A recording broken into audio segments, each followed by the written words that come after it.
Európske vyhlásenie o zhode má preukazovať súlad s požiadavkami, ktoré vyplývajú z nariadenia o obaloch a odpadoch z obaloch, známeho tiež pod skratkou PPVR. Tieto jednotlivé požiadavky budú sústredené na recyklovateľnosť, materiálové zloženie, opätovnú použiteľnosť a označovanie obalu. Vypracovaniu vyhlásenia o zhode bude predchádzať posúdenie zhody a vypracovanie technickej dokumentácie obalu. Všetky potrebné informácie a dokumentácie potrebné na preukázanie zhody musia byť poskytnuté dodávateľmi. Vypracovaním vyhlásenia o zhode preberá na seba spoločnosť zodpovednosť za to, že je jeho obal v súlade s nariadením.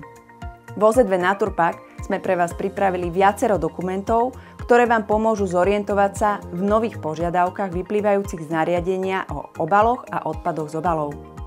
Sledujte náš web a aj náš YouTube.